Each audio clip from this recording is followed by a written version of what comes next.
So welcome again, formally. My name is Michael Fine. I'm a writer and community organizer, a family doctor and a public health guy, and president and board chair of Primary Care for All Americans.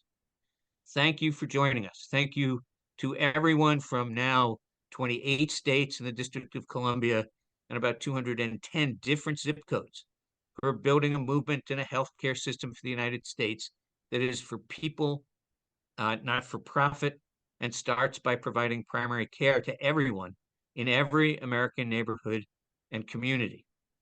You're in for a real treat tonight.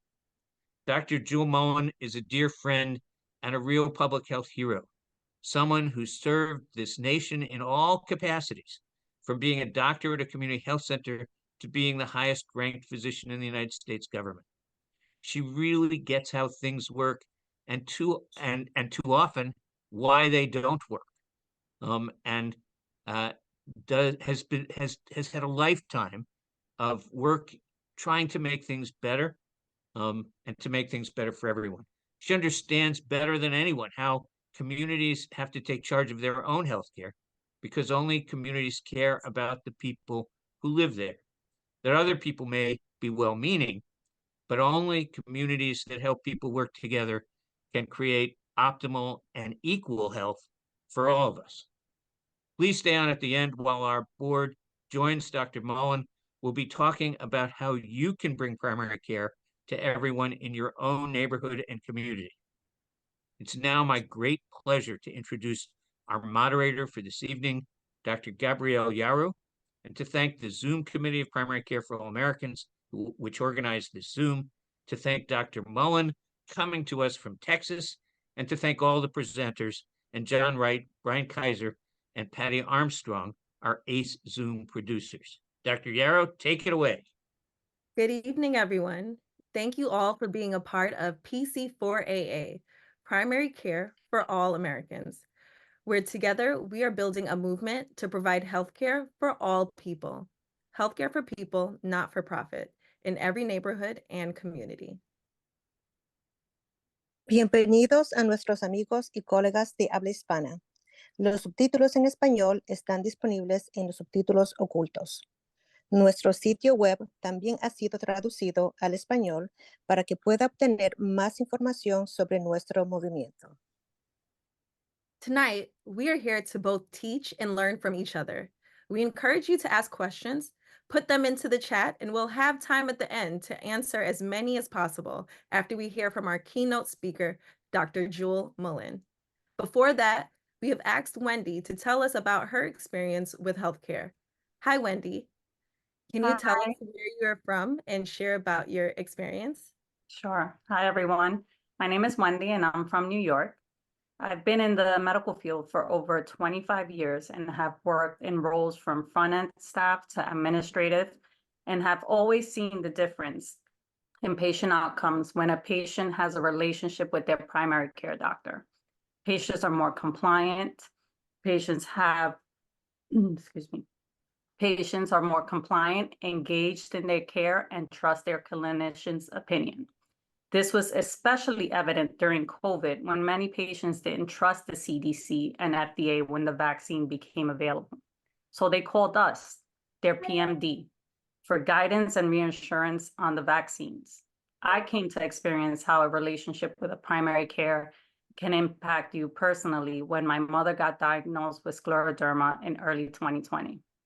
This care was not from the specialist she saw, but a family medicine doctor who then became her primary care. Dr. Tulo became our pillar. He translated the medical terminology we couldn't understand from all the specialists she saw and treatments she received. Until the very end of my mother's life, he was involved not just to care for her medical needs, but also as a support system for me as a caregiver. Everyone deserves to experience this support, whatever their medical situation. Thank you all. Thank you, Wendy, for sharing your thoughts and experience. Now we are pleased to introduce our keynote speaker, Dr. Jewel Mullen, MD, MPH, MPA. She's an Associate Dean for Health Equity and Associate Professor of Population Health and Internal Medicine at the University of Texas at Austin Dell Medical School. She also serves as Director of Health Equity at Ascension Seton and Director of Health Equity and Quality at Central Health, the Travis County, Texas Health District. She is recognized nationally and internationally as a leader in building effective community-based chronic disease prevention programs and for her commitment to improving individual and population health by strengthening coordination between community, public health, and healthcare systems. Thank you for joining us, Dr. Mullen. Thank you. Thank you for welcoming me to this call. For those of you who haven't been a speaker, having signed on early, I can tell you that this is not a little operation. I have had a chance to understand all of the preparation that goes into planning these events. So I really want to thank everyone who's behind the scenes working so hard to grow this movement. I'm sorry you had to hear so many bios about me because I'm just a regular person and I'm just you. I'm a primary care doctor who's managed to find different ways to advocate for people. And as right before Wendy started speaking, I started thinking maybe I should throw everything that I thought about saying in 6 to 8 minutes out the window, because as Michael was talking about the importance of primary care doctors in our lives and our patients' lives, it made me think about my grandmother, who Mike might remember, lived until she was 109. I'm in Texas, but I'm from the suburbs of New York City. I grew up in New Rochelle. And so I just had these visions of how many people in my family, including my grandmother, went to Dr. Sherber, and we all knew him. And throughout all of the time that my grandmother advocated for herself, all the way down to when I was in medical school at Mount Sinai, saying to me every year, when you get a new PDR, give it to me because I need to check the medicines my doctor wants to prescribe for me. It wasn't just that she was advocating for herself, but she was staying in the discussion with her doc about her health and her well-being in ways that he could take the time to do. And she pretty much expected as part of a good doctor-patient relationship. So Wendy, I'm really happy that you shared your story, because I think we have people now who have never experienced that, and that's an issue. So here I am in Texas. I don't know if any of you remember the game Chutes and Ladders. I never played it, but I was thinking today, I have been playing this game of ladders and chutes, and here's what I mean. I've practiced in different places. I don't practice anymore, but I spent almost 7 years in Springfield, Massachusetts, as the medical director of one of Bay State's neighborhood health centers, Mason Square Neighborhood Health Center. And that was at the time when Massachusetts passed health reform.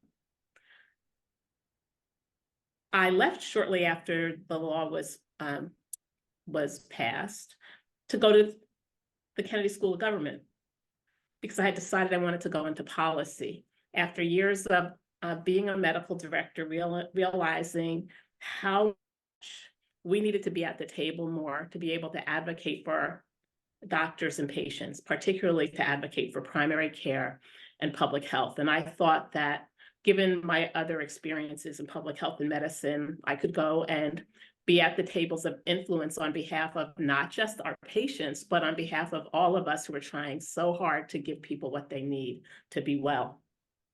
So it was something to have been the medical director of a neighborhood health center that, for among Bay State's 3 centers, even though people wanted to look at us as just a drain on the finances and a money loser, we weren't. And we had the highest percentage of uninsured patients of any of the health centers and the highest percentage of commercially insured patients. That being the case in part because we really took the time to take care of people and give them what they wanted. And people voted with what they wanted for their health and not necessarily with what their insurance was. So they gravitated to us because they believed so much in the primary care that we were delivering. After 10 years in government, both at the state and federal level, I decided to, for all of you learners and early career people, come back into an academic health system setting, thinking that I could bring all of that experience to influence those who have to keep this work going on when some of us say, we've got your back, but it's time for you to be out front. And so I came to this medical school, the Dell Medical School, whose mission was to revolutionize how people get and stay healthy. I had to figure out whether or not it was still okay to use the word revolution right now, but it's still in our mission statement at the moment. And with that, it's not the ladders and chutes. So going from the top and sinking all the way back down to the bottom. I left Massachusetts when I think the state had managed to get to fewer than 5% uninsured people. And now I think it's about 3%, to come to Texas, which still owns the designation of being the state with the highest percentage of uninsured people. Michael embellishes. I know he does because of the way he introduced me. He made me sound better than I am. But in terms of data, though, you know, we went back and forth about, really, is it 30% uninsured? Is it 20% uninsured? Or now I think we're saying we're at 17 or so percent. But if you look at the number of Hispanic adults in the state who are uninsured, it's still over 30%. And those are the people who are counted. Those are the people who are counted. And in this time, as I'm in this city, Austin, I meet people who are uninsured who are looking for a place to go for care. I meet people who have the Central County Health District Medical Assistance Program, who are coverage, who are looking for a place to go. And I might meet people who can pay out of pocket and are insured really, really well, who sometimes call me because they want a concierge and they can't even find a concierge. So I say that because this notion of primary care for all Americans, for this woman who has health equity in her title and fights every day, well, not quite fights yet, to tell people it's not the DEI position, which I do because we're one of the states that now is eliminating DEI offices from state university offices. That notion of all Americans is one that we can't lose sight of. We can't lose sight of. But the stories shift a little bit depending on who's asking to, you know, just for what Wendy's family and what we want to deliver and what other people ask for, which is somebody who really knows them to take care of them well. I was trying to think of what else I might say, given that I am in a state that's very different from where I grew up, very different from many of the places I worked, but in many ways, not so different from a lot of those places either. Because one of the things I also know that we have to grapple with is that even though we say primary care for all Americans, it doesn't mean we're all going to just say, okay, bring us anybody and I'll take care of anybody who walks through our door. It's not so simple. The financial models don't work for people. Trying to deliver primary care for all Americans in the capitalist healthcare structure that isn't going away in this country right now is how we have to figure out how to do it, as opposed to thinking we can change everything about the system to try to move towards primary care for everyone. And for those of you who are maybe trying to finish your notes while you're on this call because you can't get away from Epic, or who have something else to go back to later, or who are bursting at the seams with work, or who are thinking about leaving medicine, one of the things that I was thinking about is maybe part of what we can talk about is how to make that case for primary care for all Americans that also gets some of our colleagues to figure out what they can do, if not from advocacy, if not from volunteerism, if it's in some part to be the primary care person who also tries to rally some subspecialists to also receive patients who need subspecialty care, because we also have such a hard time with handoffs. If we can isolate the one policy that people might be amenable to trying to improve to help people, or figure out how we can maybe resume some practices that people like I graduated from medical school in 81. I did a lot of routine GYN for my patients. There are a whole lot of people out there who still would like to have a primary care doc to do some basic other care for them, where it might be hard for them to go out and get it. So those thoughts about what else we might do in addition to growing a movement to get more people to go into primary care is something I would want to think about. And then for the learners, I get and all of you who are in your residency, so you're learners. We're all learners. I've had a chance to look at some of what the Accreditation Council for Graduate Medical Education is asking when they're coming around to programs, right? And they ask about things like professionalism, and your exposure to healthcare quality and safety, and really improving those systems. Your own safety and well-being in the setting, your own exposure and how you're being taught to address healthcare disparities among people. And not all programs are doing that well. Gabrielle's nodding her head, but there's so much other opportunity there to just think. What I tell people when I say I'm the Associate Dean for Health Equity, it's not the DEI position. I focus on healthcare access, quality, and safety. Is something that we all do as primary care docs as well, because I can't imagine if there's anybody who sends a patient out to someone without thinking about the quality of the care that they're going to get, whether or not the person's going to come back to them, who's going to follow them through. And so to be able to do that at a time when it's also getting harder in lots of places, not just Texas and Florida, to just talk about justice. Primary care and public health are social justice issues as well. So think about that and think about how to just continue this concept of primary care for all Americans.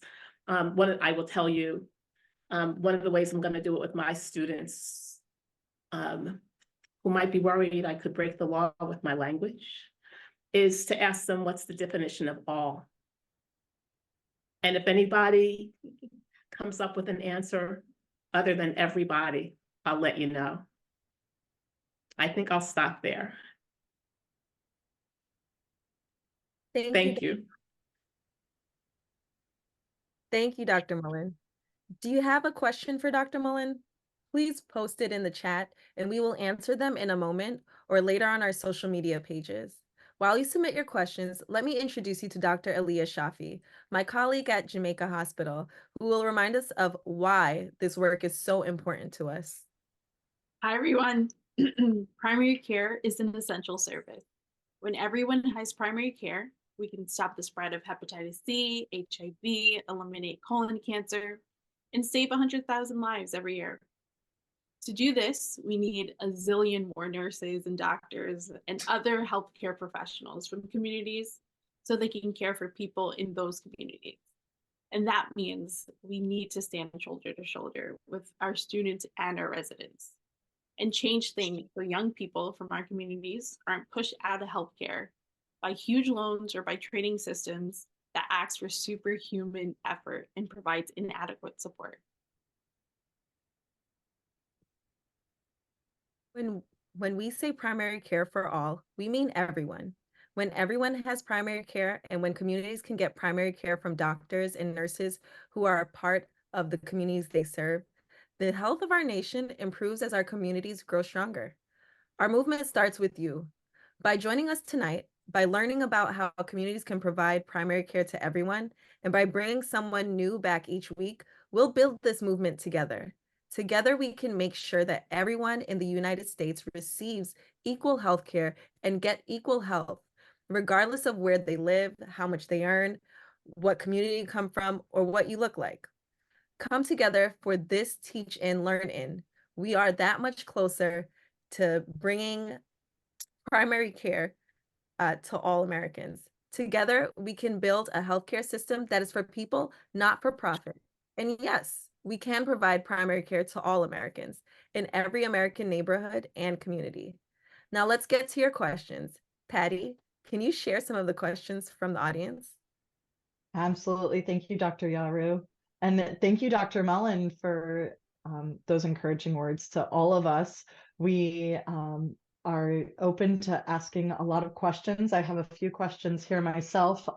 Just for context, I'm a mom. I live in Massachusetts. I have 2 young kids. I am not in the medical field at all. I actually work for a nonprofit, all about, finding that equitable balance. And so one of the things that you sort of talked about that struck me and I'm a little curious about are maybe some of the roadblocks that you would identify either where you are now or in the multiple communities that you've worked in, to people having a strong primary care relationship.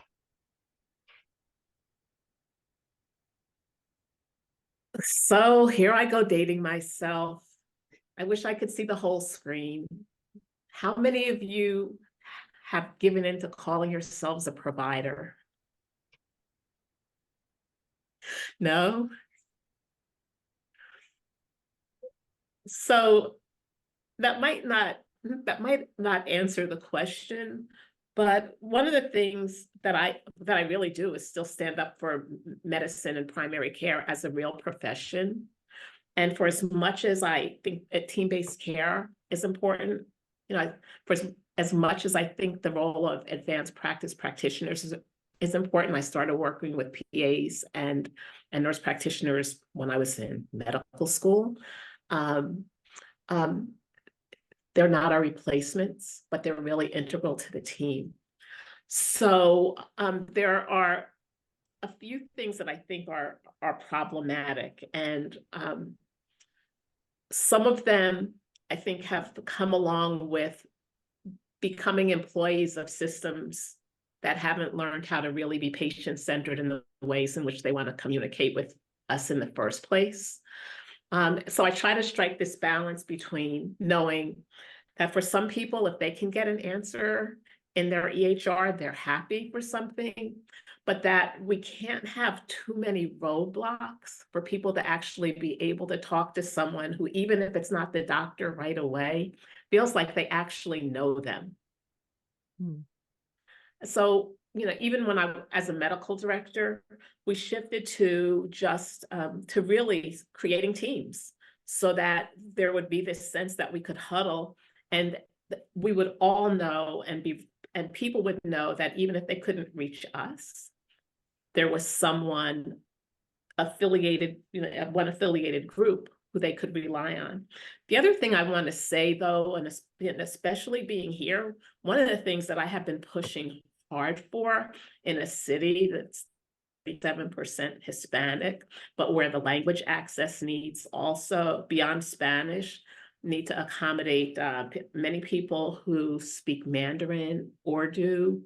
And today I was talking to someone who was talking about people coming across the border who are indigenous, and people don't even realize the different Mayan dialects that are being spoken.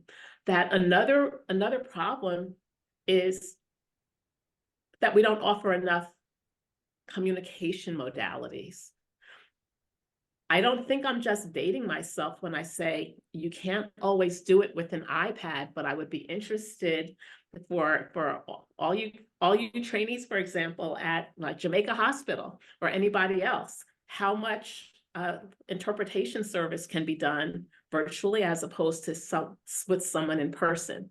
So there, I also have worked with some of my subspecialty colleagues to say there ought to be some non-negotiables around where somebody can't come to speak to a human being with another human being interpreting.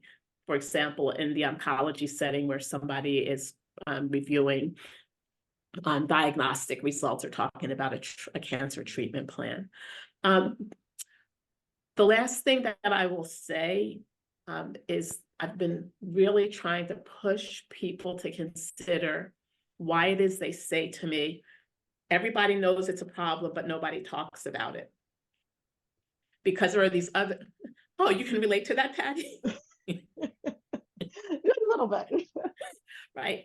And so the last thing that I would say is part of dealing with those roadblocks is helping us believe we still have a voice to speak to the things that we need to support are practicing the way that we need to for our patients.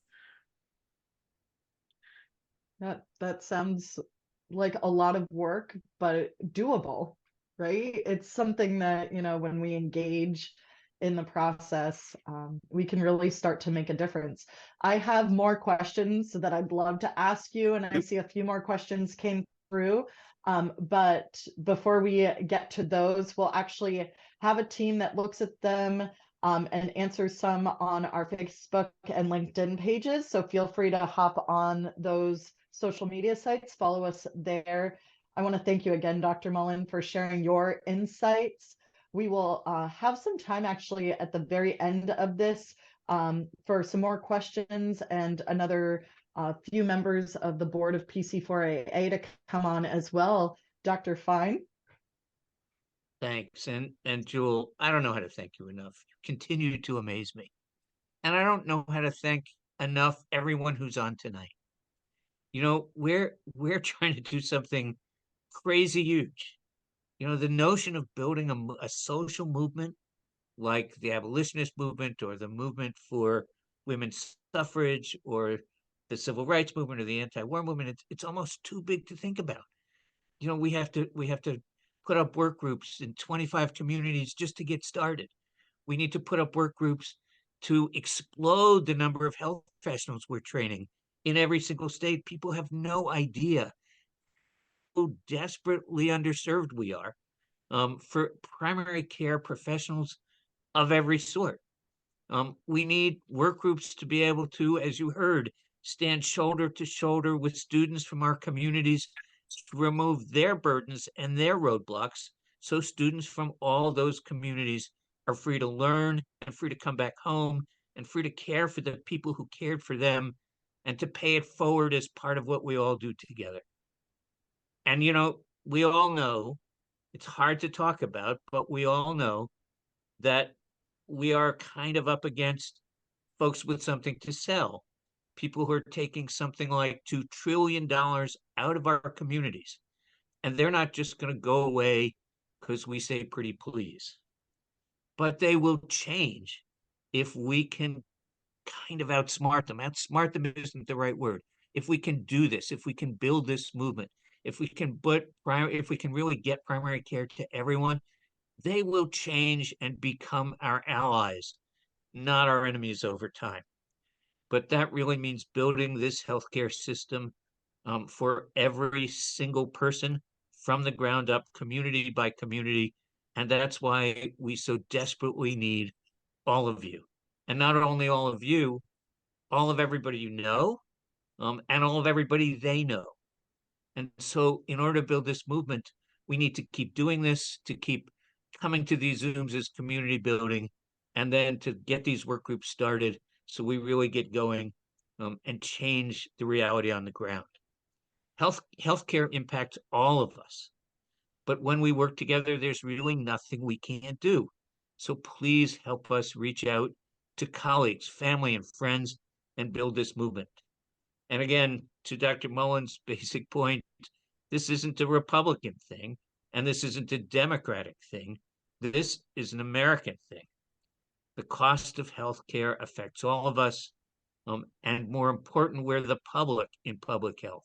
And it's public health, what we do together, that matters, and the time to get this done together is now. Thank you.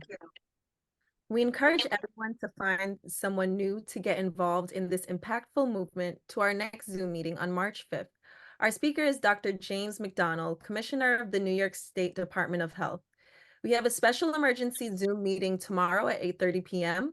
Brian Kaiser will be on in a moment to tell you a little bit more.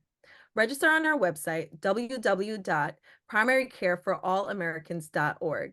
And while you're there, click volunteer to tell us how you'd like to be an active part of our movement and donate to support our work together with a contribution. Every little bit helps. Once again, we need and appreciate every single one of you for helping us spread our movement across the nation in order to get the change we need and you deserve. Join us again in 2 weeks. Bring one more person each time. Better yet, bring 3 or 4. Healthcare for people, not for profit. Primary care for all Americans. There is an opportunity tomorrow, February 21st, to have an additional discussion around the importance of primary care. Brian, are you there? Can you tell us a little bit more? Yeah, thanks. There's a Catholic health system in Massachusetts, which was taken over several years ago by a private equity firm that robbed it of lots of its money and paid it to the investors and left the health system near bankruptcy. And now they are threatening to close the hospitals and clinics in that area, which would be devastating to the community and would take away primary care amongst lots of other care from the people in Massachusetts.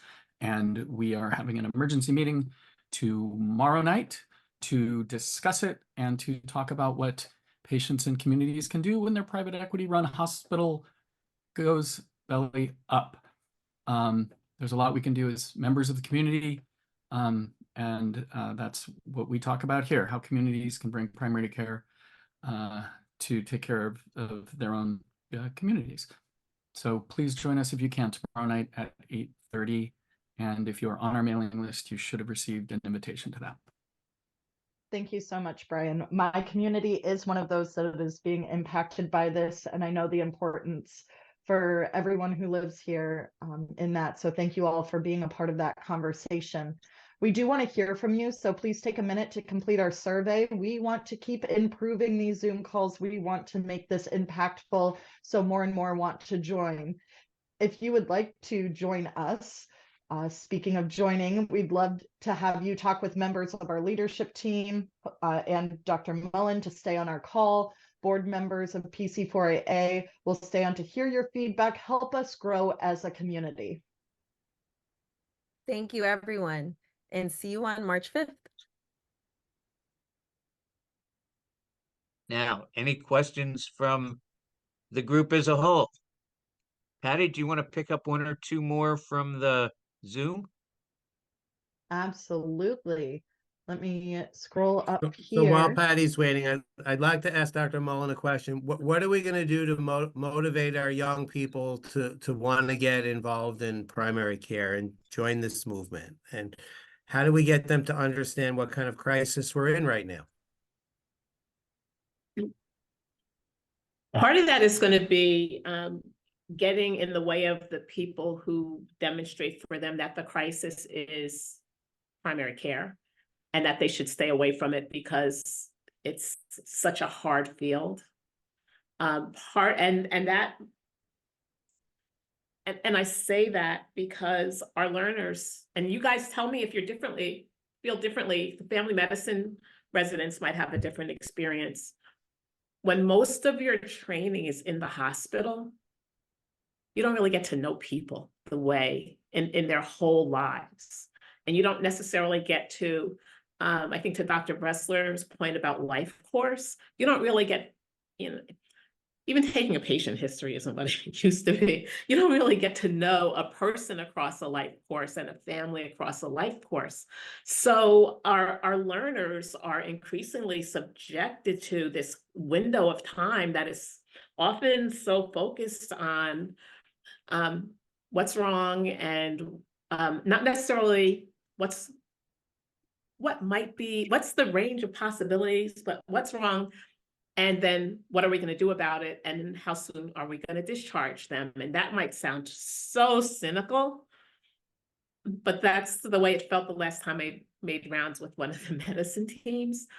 So there need to be more opportunities for outpatient exposure. There need to be more opportunities to interact with the people who do this work every day. And I'm sorry, Dr. Roth, but to debunk this notion or statement that some of the colleagues that I work with in Central Health carry, which is that they're the ones doing God's work. In other words, they're doing the work that nobody else wants to do. Has anybody told you do not God's work? So, I mean, even if you say to yourself, you're right, I do, then the other thing is you can say to somebody, right, and you should, but technically we're doing primary care. We're taking care of people who really need care.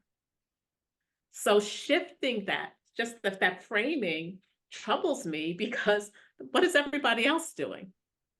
Even, and no, it's not about God, but like the hard stuff is just left over to us for those who are willing to do it. Our family medicine residents, or the students who are interested in going into family medicine, are really involved in a whole bunch of interest groups where they get other experiences. Some are going to like free clinics to work as well, which, I have now that I know that there are organizations that are saying we need to establish quality standards for free clinics, so we're not just teaching people that's where you can go if you can do something for someone, but they're not really going to get a high level of care. There's a way to help show people the joy of taking care of people, because even in those settings, some people are seeing people back repeatedly. I'm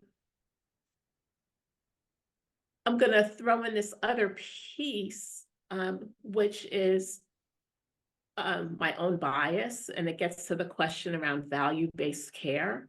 I think it's important for us to push back on like how value is being measured when we do primary care, because at our medical school, where the whole value proposition was put forward, even though they haven't been successful finding payers who have really wanted to contract, has been in these integrated practice units, largely configured around people who can have this long episode of care, like with a beginning and end, like in orthopedics or women's health.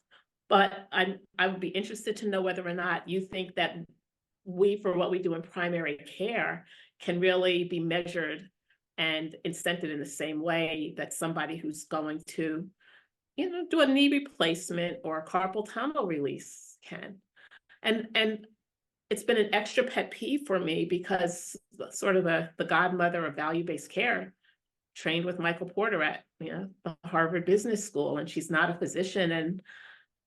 And she told me once, people don't really need primary care doctors, because they need to be measured on how they're managing a specific chronic disease. So we have to listen really carefully to how the people who are continuing to squeeze medicine into the for-profit model that it's going to be, and erase care out of it, are thinking about things. And that's where it's important for us to speak up where we are. Did that answer your question a little bit? And I think the other thing Yes. that's important, if I may jump in just for a second, is to, think about what communities need, not just the profit and loss on the bottom line. Remember that primary care is kind of cheaper than water. It costs about $500 per person per year out of $14,000 that's being spent per person per year across the board. Why is it something that we're worried about profit and loss? It's so inexpensive, and it's such an essential service. We ought to be able to give it away, and give it away to everybody. Yeah. And something else is for all of us who have learned how important it is to teach ourselves and our trainees about social determinants of health. It's not because we were supposed to become case managers and social workers ourselves. And if systems actually invested in a human services and social services approach that truly complemented us, as opposed to helping many of us feel like now that we can say SDOH, we're also supposed to address them, that could help relieve some of the burden as well. People are interested in different things. I remember the days when I stayed hours late just trying to get prior authorizations through. There are other ways to try to really change. I said, this is Dr. Gutman shaking his head no, because I said prior authorization. These are the other things that burden us, to really try to shift a system. And that, if I may again interject something that burn us, because we have sort of stood back and taken it. The challenge for those of us in medicine is to organize ourselves and push back, and really kind of, because we're organized, resist stuff like prior authorization, and all the other nickel and dime stuff that got organized around the electronic medical record and made everybody's lives so miserable. Other questions? You know, I'm a little interested. Sarah Hartfeld put in a question about the Ben Taub model in Houston. Would you be willing to talk about that and maybe reframe the question so that it's a little broader? Sure. I, in an effort not to think that Texas is just on fire from where I am up in the Twin Cities, in every possible social, political, and every other way. You know, I confess to owning but not having completed the book called The People's Hospital. And it's a guy who's been part of the Ben Taub hospital system in Houston. But I've read enough to sort of get the background, which was that it just has sort of, it's a unicorn, I think, as safety net hospitals go, but it manages sort of with, you know, paper clips and toothpaste, but also with some basic principles to provide really like good standard care to people who are uninsured. And, you know, and he's got these terrible stories about like somebody who didn't have insurance because he owned his own business and was getting decent care, but like got diagnosed with some kind of cancer, managed to get himself the like best policy he could afford that wasn't very good. Got himself to a bunch of specialists who he could never get back in to see, ended up way in debt and died. And instead, like if he had stayed uninsured and stayed with the system that had figured out kind of the ways to like sort of scoot some things through, he probably would have done much better. And so I don't, you know, I think the challenge is finding, you know, is it a model that would have any applicability in other places, or did it kind of grow up like somebody like convinced some Quakers to give some money? I mean, it's like a funny history story that I can't really replicate well. But I just wondered if within Texas, people are like, and so if we could ever, I mean, or is that just my impression from far away because it was a good book? I think it's important to find and hold on to inspiration wherever you find it. I don't know enough to really speak to what they're doing. I think unicorn is a good description. This morning I had breakfast with someone who, and the other thing I would say is that, you know, people say to me, oh, you're in Austin, it's the blueberry and the strawberry soup or whatever, it's Texas. And so it's really hard for people to get care here. Texas is the place where the EMTALA law was born, when ERs were shifting patients who needed care, patients without insurance, other places to keep from having to admit them and care from them there. It's some people like it because it's less regulated, and wonder because Ben Taub and Harris County, Houston area has a really good safety net system. I wonder how much better they might be supported, in the same way that Parkland Hospital might be somewhat supported up in Dallas. So that could have something to do with it. There's a really strong foundation there, Episcopal Health Foundation. I just wonder whether or not they get support from there as well. And it would be interesting to see whether or not their community benefit statements look any different from anybody else's at the end of the day. But I just don't know. Unicorns do exist. I don't know Dr. Hartfeld. But that sounds like an interesting model, because it's one community taking charge of its own healthcare. And I think the model we're trying to articulate at Primary Care for All Americans is we can build a movement by getting communities to start taking responsibility for their own healthcare, not leaving it up to the insurance company, not leave it up to the State Department of Health or the governor or Medicare or Medicaid, because I think what some of us who have been in government have found out is that in many ways there really is nobody in charge. But if we can help encourage people at the local level to take care of people in their own community by providing everybody with primary care, that's a place to start to build a movement. As we get many of those different unicorns organized, and get folks who are working with those unicorns to replicate themselves in other places, and we build this movement from the ground up. Dr. Meltzer had a good question about whether, Dr. Mullen, whether you think that if we'd really got everybody committed to primary care for all Americans, if there'd be enough primary care doctors for the entire population. What do you think? Well, it could be like, I mean, it's a good idea. People also get to work and vote with their feet. So I think we wouldn't necessarily have enough of a distribution that people across the country would necessarily all feel that they had that access. I mean, there are a lot of doctors in Boston and New York, for example, but people who can't get the care that they need. But I think it would be, if we could shift the proportions, it would be a start.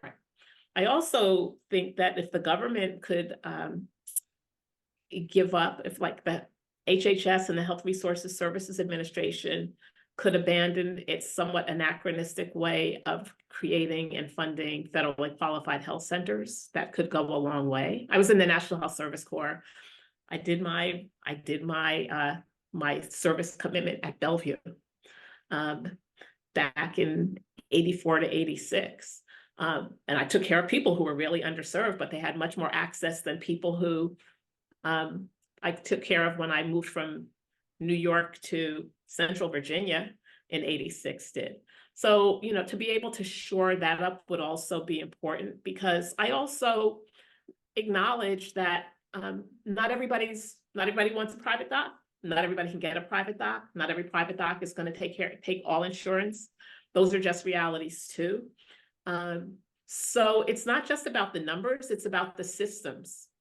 And, in places where I am now, when people talk about getting enough primary care doctors, what I mostly hear them talking about is building their referral base, as opposed to, being the people who are going to deliver primary care.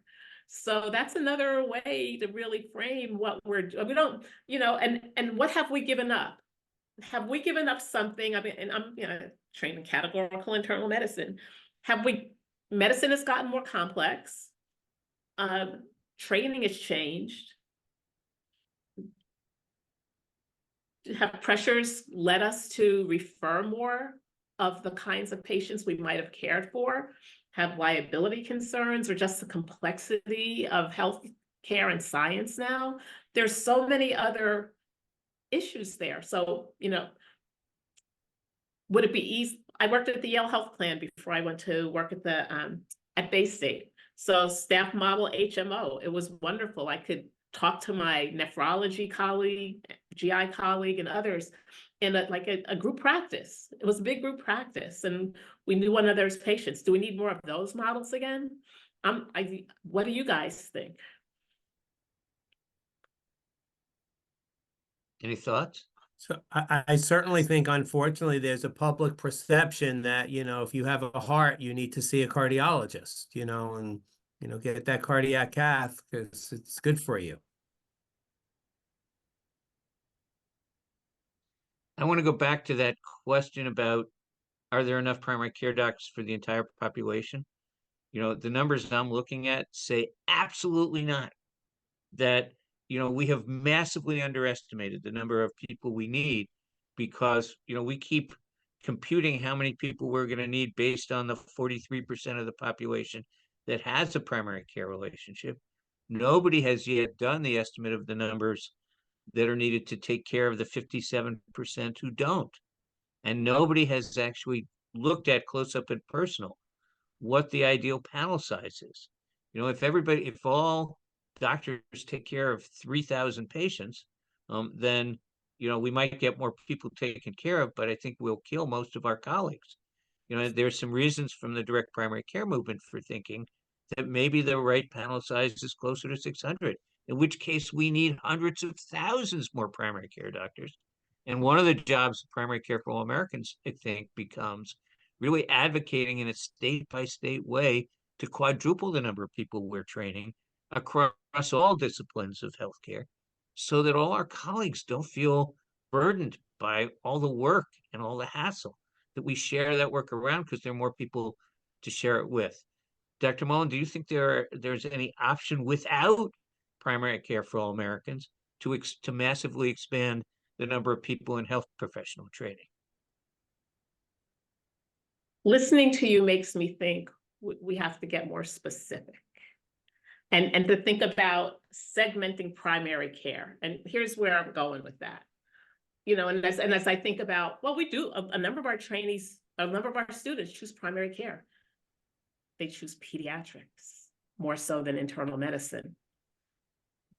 Some choose med peds, some choose family medicine. So where I'm going with that is, this question about whether or not, for those of us who have been doctors for adults, either as internists or with family medicine practices that took care of a lot of older people, whether or not the aging of our population and the chronicity of disease that older patients come with has made internal medicine and caring for older adults and even more of a detractor for people who are considering specialties to consider primary care or internal medicine. I don't know, but I'm just thinking about that, Michael, because I remember, a couple of decades ago when we just said we need more geriatricians because of the aging of the population. So by default, we become the geriatric docs. Well, that's why I think we probably need 4 to 5 times the number of primary care folk all across the board, rather than trying to divide the existing pie into different little slices. We got to quadruple the pie. And the question is, where are we going to find the leadership to get that done? In the world as it exists, or do we have to build that by building a movement?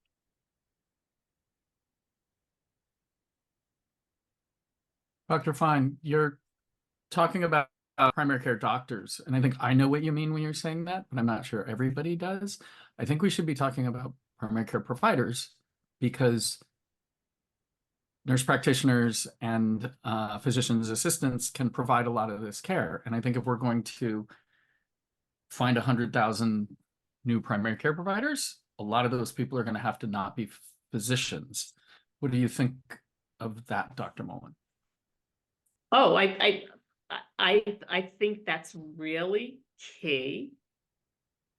And I believe we need physicians to go into primary care as well in increasing numbers. And there may be somebody. Was not saying we shouldn't have more doctors, but so it's not. So it's not just about primary care doctors for all Americans. It's primary care for all Americans. But in the same way that I talked about team-based care, that wasn't just all docs and an MA. Right? I used to advocate for more RNs when people were telling me you only need MAs in your clinic. So, I mean, there are the top of one's license still means something. And I have to say, I work at the University of Texas at Austin, where it's the year 2024 is the year of AI. So the other thing to consider is, since you're talking about private equity tomorrow, is how people might be fashioning that we don't need a people solution. We just need another technology solution to arm non-MDs with. I bet you, does that sound implausible? I bet there are people in Silicon Valley who are making that argument. There's probably somebody out my window thinking about that out there on the Lady Bird Lake right now on a kayak. Yeah. Michael? Yep. It's Jim Markin. I just want to give some historical perspective on primary care. I went to a medical school in Canada that was developed for primary care. That was its purpose, and it wanted to train people to do primary care. And it failed because in that goal, because they were overburdening primary care docs. They were just swamped. They tried to teach them to take care of mental health patients, et cetera, and it didn't work because it's just too overwhelming. So I think you have to define what is primary care, and I think what some of the speakers have talked about in terms of team-based care is really, I think personally, the future, because people won't go into primary care if they think it's just going to be, they're going to be overwhelmed with complicated problems, especially as people get older, and with the liability that comes along with it, and no support. So I think you really have to come up with a concrete model to get people to be interested and to buy into it. Thank you, Jim. I think Sarah Hartfeld had a comment. You know, I was going to chime in on the APP issue of, I think the worry, and I agree about that idea of generating a significant number of people to provide care. And yet I think, certainly what we're seeing up here in Minnesota is a very good intentioned effort to push a lot of students all the way through. So we're getting DNPs who have gone straight through from their undergrad. And officially then they could just come practice at my primary care clinic. And they are absolutely not ready to deal with the complicated geriatric patients that are floating around looking for a primary care doctor. Somebody estimated, I think it's about true, they're about like fourth year med students when they finish 6 years of a DNP program. And they can't just step into what we're doing. And the things that we used to be able to give to newer doctors or people fresh out of residency, the easy stuff, the walk-in UTIs and the walk-in streps and those kinds of things, they've all been sucked up by Minute Clinics and Target. And so they get swamped. We had a nurse practitioner leave after 6 weeks. We're the idea of getting a lot more bodies to throw into the breach makes sense. And yet we're not, they're not going to come to a place where, we're setting them up to fail, and we're setting them up to put our patients at risk. And it comes from the pandemic, right? we've been trying to push people through and get bodies out there to take care of people. And the other piece about all the APPs is, that's where private equity would love, is really shifting that staffing model because they're significantly cheaper. And then also the data shows that especially in their early years, they will order more tests. I'm going to jump in for a second and ask Eliana to jump in. She's usually the voice of reason. I will say along the way that, as a result of some of my discussions with Lynn Fromer, that there is also some private equity that's working in the defense of good stuff. And it's important, just like we want to parse the difference between different kinds of clinicians, and I use the word clinician, not provider, for a bunch of different reasons. But the opportunity in building a movement is to take a no enemies, only allies approach and find how we can work with work with everybody to get this outcome, which is primary care for every single American. Eliana. Yeah, I just wanted to say for the record, I admit that as an elderly person or as somebody with chronic health problems, it is a little scarier and more confusing, but to treat. But I said in the comments already, and I think what sometimes gets lost in this is more respect for the patients as a walking medical log. Not everybody is as together about it as some people, but you have a sounding board. You have a person who's probably had experience with this before, because most of us, sometimes things pop up new, but frequently they don't. And that the doctor is not alone in treating us. We have something to say about it, and sometimes it's useful. In fact, hopefully most of the time it's useful. And in particular, I have never, as I can't quite get used to the idea that I'm an old person, but I have never gotten actually experienced a geriatric practitioner for myself. But for a couple of years, I worked as what I jokingly called myself rent-a-daughter. And I took older people to doctors and business meetings and errands and stuff when the adult children had far too much on their plate to do it themselves. So I wasn't making decisions, but I was with them. And I developed a major low opinion of geriatric doctors. That was one of the few times I spoke up to the children and said, get rid of that doctor. It often seemed like people who had issues we won't go into, thought it was safer to have geriatric patients because they wouldn't notice the poor medicine and wouldn't complain. And I'm sorry to say that I saw that too many times.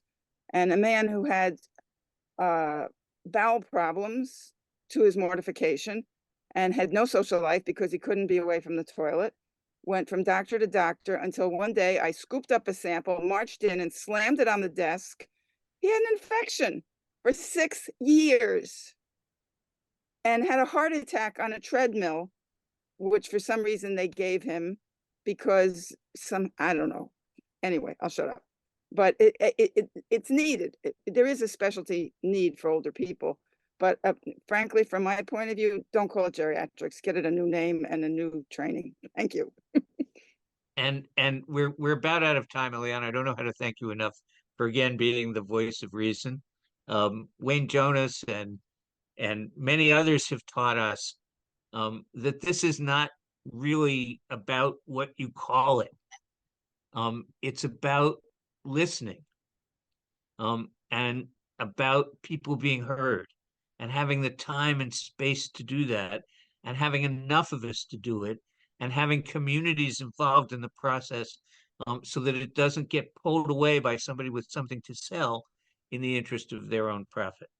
And I would argue, and the reason we're all here, I would argue that the only way to get from where we are to a better place is to build this movement together, all across the country, until we really get people convinced that the way to public health and the way to better health and the way to more affordable health care and even the way to a better and stronger democracy is when we get communities involved and get them focused not on how we pay for it, and not so much on what kind of doctor or nurse practitioner or PA it is, but that we have robust, advanced primary care practices providing primary care to everyone in every single American neighborhood and community.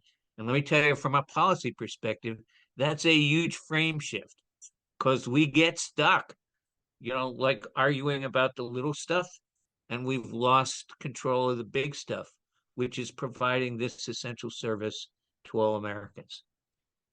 With that, I'm going to bring this. Can I add to that? Can I add something to Absolutely. that? Why don't you close us up? Well, as another gray-haired person on this call, Speak for yourself. I just don't have any hair. Anyway. I was going to add that those of us who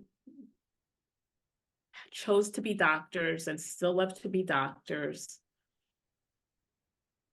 need to be at the backs and have the backs of the people who are coming up now, because they don't all want to practice the way we did. They don't, the systems have changed. And it may be that our advocacy is going to be strongest through them, because there are some people, like the same people who said, oh, well, they'll just retire if they don't want to learn Epic. Another compelling voice is going to be from the workforce that needs to be around for the 30 or 40 years, or that some of us have been around.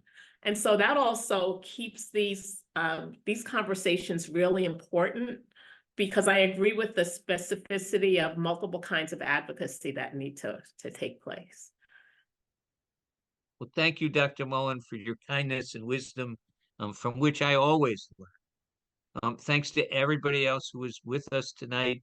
Thanks in particular to Dr. Yarrow and Dr. Shafi, who are the kind of voice of the future that Dr. Mullen just mentioned, and all the other people at Jamaica General who have really been providing leadership, to Wendy for what she said, to all of you who are teachers and learners and patients, because it's going to take all of us together to build this movement and make it happen. We look forward to seeing as many of you as possible tomorrow night, and bringing lots of other people. Even if you can't come, please send the little invite to 3, 5, 10 other people, and we hope you all come back in 2 weeks, and we keep building this day over day, week over week, month over month, until we have hundreds of thousands of us, and make a healthcare system that's for people, not for profit, and provides primary care to every single person in these United States, from sea to shining sea. Thank you all and good night. Thank you, everybody.